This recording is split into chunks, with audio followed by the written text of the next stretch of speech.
Trade with Kamran Bhavani. क्या आप stock exchange में इन्वेस्ट करके पैसा कमाना चाहते हैं तो हमारे ग्रुप को ज्वाइन करें। हम आपको देंगे बर वक्त और बेहतरीन मशवरे। हमारे पास अकाउंट खोलने और ग्रुप ज्वाइन करने के लिए इन व्हाट्सएप नंबर पर राब्ता करें।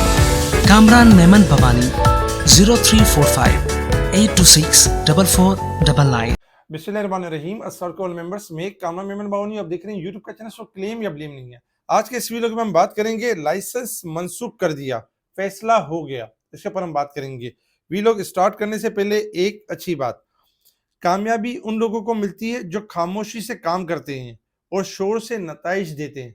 बिल्कुल हमेशा याद रखें कि कामयाबी के लिए जो है वो खामोशी से काम किए जाते हैं और उनकी कामयाबी ही चिक चिक कर कहती है कि वो उनके काम यानी बेहतरीन गए। अल्लाह ताला हम सबको कामयाबी और कामरानी से हमकिनार करे और हमारी रोजी में बरकतें वसअतें अता करे, आमीन। वीलॉग स्टार्ट करते हैं।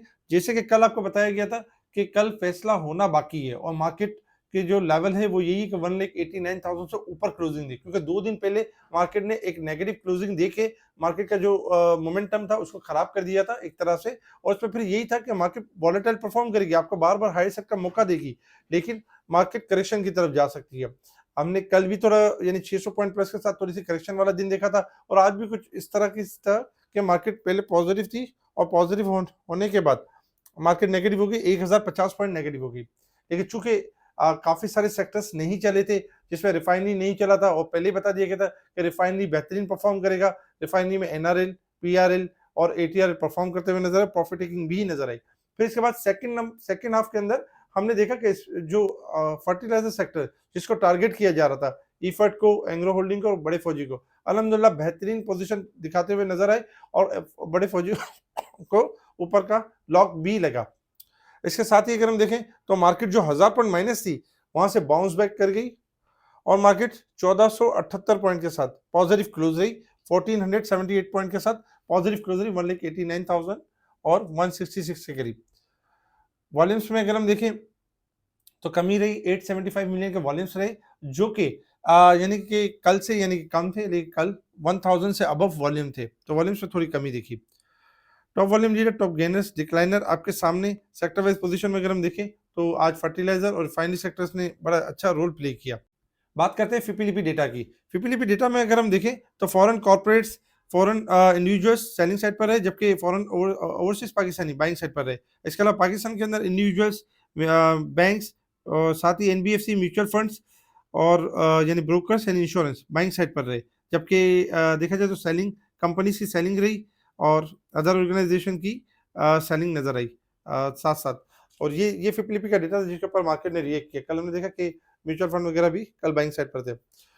ओवरऑल मार्केट ने आज बड़ा अच्छा यानी कि क्या, मार्केट ने एक फैसला कर दिया। जो मार्केट करेक्शन की तरफ मूव कर रही थी वो फैसला हो गया कि अब मार्केट अपसाइड की तरफ मूव करेगी, अब मार्केट आपको मजीद रैली करेगी। अब बात करते हैं कुछ न्यूज की। कुछ न्यूज में अगर हम देखें तो वीकली एसपीआई डिक्रीज हुआ है, 0.48% डिक्रीज हुआ है। पाकिस्तान में सोने की कीमत में इजाफा हुआ है, 9,100 रुपये पर तोला और 5,14,662 रुपये पर फी तोला के हिसाब से फर्क हो रहा है।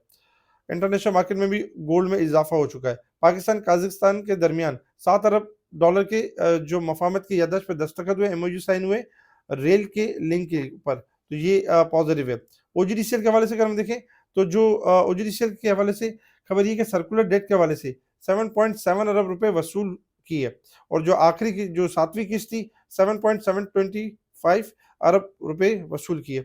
इसी वजह से ओजीडीसी आपका मुसलसल गेन भी कर रहा है।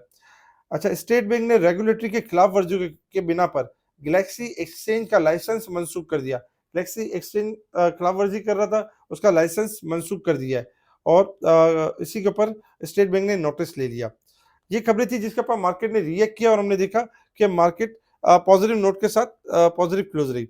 इंटरनेशनल लेवल्स के ऊपर अगर हम देखें तो इंटरनेशनल लेवल्स पे इस वक्त क्रूड ऑयल ट्रेड कर रहा है $60.47 के पास। और क्रूड ऑयल में इस वक्त अगर हम देखें तो अमेरिका और ईरान के हवाले से वापस थोड़े से मामला नजर आ रहे हैं कि अमेरिका फिर से कोई जंग वाली कोई पोजीशन की तरफ जाना चाह रहे हैं। तो ये खबरें ऑयल के लिए यानी कि ऑयल के लिए पॉजिटिव होती हैं और ऑयल इन्हीं खबरों के ऊपर बढ़ जाता है। तो कोई अगर ऐसा मामला हो जाता है तो ऑयल आपका शूट कर सकता है ऊपर की तरफ और 61 से लेकर 64 65 तक भी जा सकता है। रेजिस्टेंस लेवल है 61, अगर ये ब्रेक करेगा तो वो शूट कर जाएगा। गोल्ड सिल्वर अगर हम देखें तो गोल्ड इस वक्त हायर साइड पर है 4938 $24 प्लस है, और सिल्वर प्लस है इस वक्त $2.88 प्लस है, $99.24 के पास है। इस वक्त अगर हम देखें तो gold silver all time high के ऊपर आ चुके हैं और एक बबल बना चुके हैं, और किसी भी टाइम ये बबल यानी कि ब्लास्ट हो सकता है, कुछ भी हो सकता है। एहतियात के साथ ट्रेडिंग करें, स्टॉप लॉस के साथ ट्रेडिंग करें, क्योंकि अमेरिका के हवाले से कोई भी ऐसी खबर यानी कि गिरावट का बाइस बन सकती है।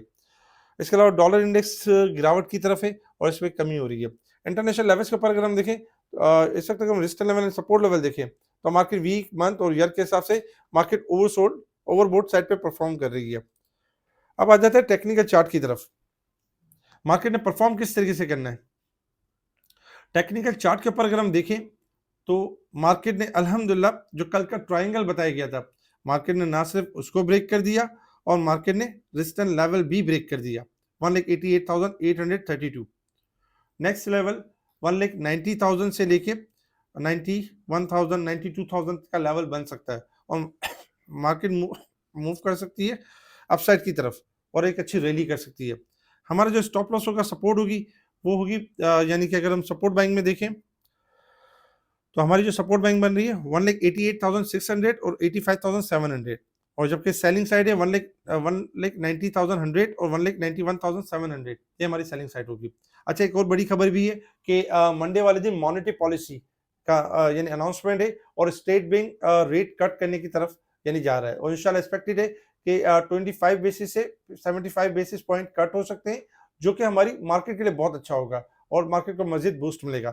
लेकिन दूसरी चीज हमने ये भी याद रखनी है, अगर स्टेट बैंक का जो रेट कट होगा मंडे वाले दिन, वो मार्केट क्लोज होने के बाद ही होता है। अक्सर मार्केट से अगर पहले आ जाता है तो फिर ये होगा कि आपको हायर सेट का मौका मिले, तो जिस तरह न्यूज आ जाती है, न्यूज आने के बाद मार्केट शूट कर जाती है, प्रॉफिट टेकिंग करें। अगर मार्केट के बाद आता है तो फिर नेक्स्ट डे के लेवल के ऊपर होगा, तो उस वक्त तो हम फिर वी लोग भी बना के आपको बता देंगे। तो इंशाल्लाह एक्सपेक्टेड है कि स्टेट बैंक के हवाले से अच्छी खबर सुनने को मिलेगी और मार्केट अच्छा भी परफॉर्म करेगी। जिस तरह मार्केट ने क्लोजिंग दी है वीकली बेसिस के ऊपर 4000 पॉइंट गेन करके, इस तरह इंशाल्लाह एक्सपेक्टेड है कि मार्केट नेक्स्ट वीक के अंदर भी एक अच्छा प्ले कर सकती है प्ले कर सकती है, क्योंकि रोल ओवर वीक है और रोल ओवर वीक के हिसाब से भी मार्केट एक अच्छा यानी अपसाइड रैली दे सकती है। लेकिन यही होगा कि आपको हायर साइड पर बेचने का मौका मिलेगा, जिसमें रिफाइनरी भी परफॉर्म कर सकती है, फर्टिलाइजर में अब भी जगह मौजूद है, और फर्टिलाइजर में अगर हम देखें तो आपका ईफर्ट 260 से लेकर 270 रुपए तक जा सकता है, रैली बना सकता है। एंग्रो होल्डिंग 280 से 300 रुपए का लेवल चेस कर सकता है, और एफएफसी अगर हम देखें जो लक पे बंद हुआ है तो मजीद 25 से 50 रुपए की मजीद रैली भी कर सकता है, तो इनको खास करके कंसीडर कर सकते हैं। इसके अलावा छोटे स्टॉक को भी टारगेट कर सकते हैं, जिसमें एफएनईएल हो गया, ट्रीट कॉर्पोरेशन हो गया, बलूचिस्तान ग्लास हो गया, डब्ल्यूटीएल हो गया। इस वक्त नो डाउट एक्यूमुलेशन फेज के अंदर है, लेकिन बड़ी रैली कर सकते हैं। हमारे इस वीडियो को लाइक करें, सब्सक्राइब करें, कमेंट्स लाजमी दें। जितने कमेंट्स यूट्यूब पे दिए गए थे सबके जवाब रिप्लाई कर दिए गए, इंशाल्लाह बाकी के भी रिप्लाई इंशाल्लाह करेंगे। इसके अलावा जो डायरेक्ट हमसे जुड़ना चाहता है वो भी हमसे रब्ता करके डायरेक्ट हमसे जुड़ सकते हैं, व्हाट्सएप के लिए कांटेक्ट कर सकते हैं व्हाट्सएप पर। ठीक है जी, शुक्रिया। कामना मेमन बावनी, अल्लाह हाफिज।